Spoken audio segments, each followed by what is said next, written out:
Now to a tragedy in Barry County. Two young girls are without both their parents after a crash on icy roads near Delton. Tonight, that small community is grieving their loss and considering whether changes need to be made to that stretch of road. 24-Hour News 8's Ken Kolker spent the day in Delton. He joins us live tonight with more on the community's reaction. Ken?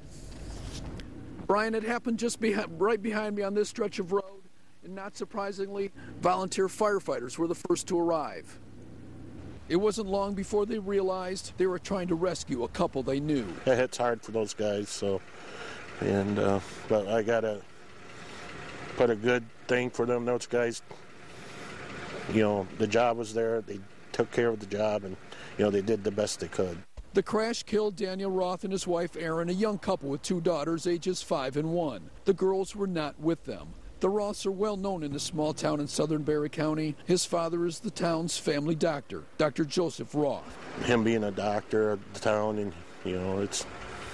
it's affected all of us in one way or another. So. Police say Erin Roth was driving east just outside of Delton on East Orchard Road when she lost control on ice, their Jeep flipping over into a swamp less than 10 feet off the road. They're about 10 miles from home. The fire chief tells us that some of the firefighters who knew the couple helped perform CPR after pulling them from the submerged Jeep. We did bring some counseling in to those guys last night.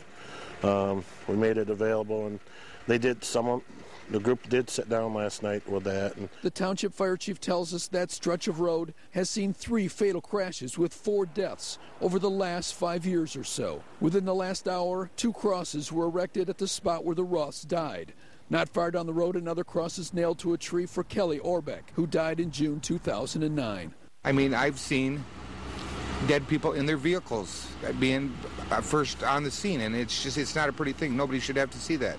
The township supervisor says he will ask the county road commission to look at ways to make it safer, perhaps with guardrails.